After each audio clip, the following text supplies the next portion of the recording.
Welcome back to Torah in 10. I'm Jody Burkell, and I'm so excited to be here with you again.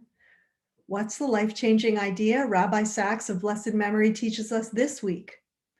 What you think of as your greatest weakness can become, if you wrestle with it, your greatest strength. Have you ever felt that something from your past was holding you back, or felt inadequate to a task you have been assigned to or a job you have been given? If we have felt this way, according to Rashi, one of our great Torah commentators on this parsha, we're in good company. This is where we're at. The Jewish people have completed the Mishkan, the sanctuary, and Moses has consecrated Aaron and his sons for their service as the priests of the nation. They're now ready to begin their service. Moses speaks to Aaron and he says, "Come near to the altar and offer your sin offering and your burnt offering and make atonement for yourself and for the people. Sacrifice the offering that is for the people and make an atonement for them, as the Lord has commanded." Our sages were confused as to why Moses needed to say, "Come near." Did Aaron keep a distance from the altar?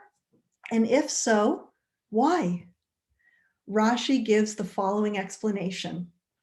Aaron felt ashamed and fearful of approaching the altar. Moses said to him, "Why are you ashamed? It was for this that you were chosen." There's a name for this type of feeling. It's called imposter syndrome, coined in 1978 by two clinical psychologists. People who suffer from it feel that they don't deserve the success that they've achieved. They attribute it not to their effort or their ability, but to luck or good timing, or to the fact that they have deceived others into believing that they're better than they actually are. Can it be that Aaron, one of the leaders of the Jewish people, was suffering from imposter syndrome? Or is something deeper going on? Rashi tells us that Aaron was not just someone who suffered from lack of self-confidence. There was something specific that he had in mind on that day that he was to become the high priest for the Jewish people. If we think about it, we know one of the greatest mistakes of the Jewish people was the episode of the golden calf, which Aaron played a role. This was a man who, rightly so, was uncomfortable with his role in this failure of the Jewish people, and now was being asked to atone, not just for himself, but for all the people. Was this not hypocrisy? Wasn't he himself part of the sin?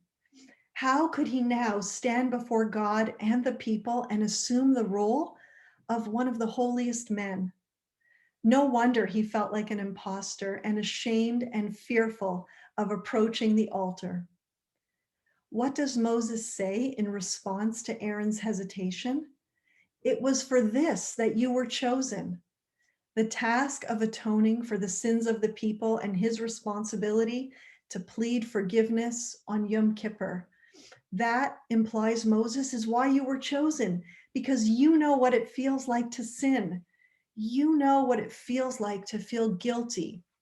You, more than anyone else, understand the need for atonement and forgiveness.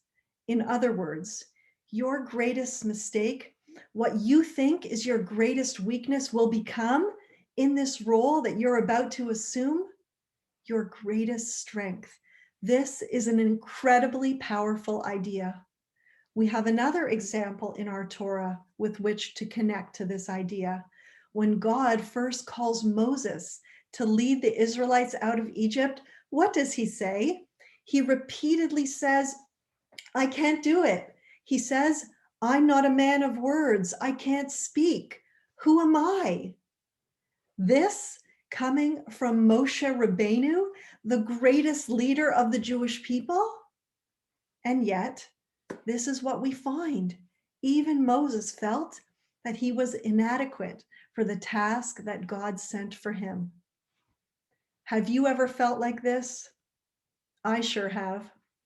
I remember when I was going to teach my first Torah class, someone said to me, "But you don't know that much." I responded, "Rav Noach Weinberg of blessed memory says, if you know Aleph, teach Aleph.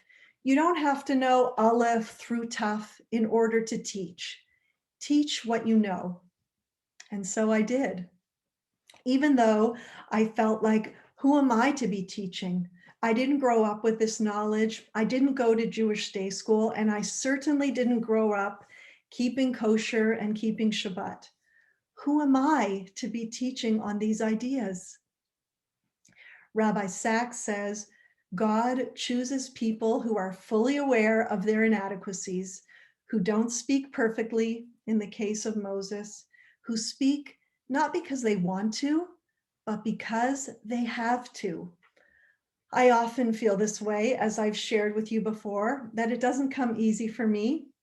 And I often feel that there are others who are much better qualified because of their background to share Torah. But I believe that God believes in me. And it is not in spite of my background that I'm able to share the power of these ideas. It is exactly because of my background that perhaps I have an ability to relate to these ideas in a unique way. So I push myself to overcome my feelings of who am I? The imposter syndrome, feelings of inadequacies can pull us down or launch us forward. I saw a quote with a picture of Dumbo the elephant on it. We all remember as kids, right? And the caption reads, "The very thing that holds you down are going to lift you up." This was said by Dumbo's biggest fan, Timothy Mouse. The key, according to Rashi in this parsha, is the role Moses played in this critical moment in Aaron's life. He had faith in Aaron even when Aaron didn't have faith in himself. And that is the role God played in Moses's life more than once. And that's the role God also plays in our life if we let him. More than we have faith in God, God has faith in us. Better to know that we are imperfect than to think we've got it all together, that we're perfect. God loves us and believes in us despite and sometimes because of our imperfections.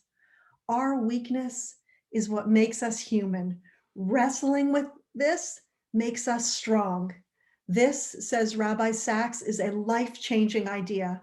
What we think of as a weakness can become, if we wrestle with it, our greatest strength. And that is a life-changing idea we can all use. I hope you'll join me next week. Subscribe to the channel. Thank you all so much.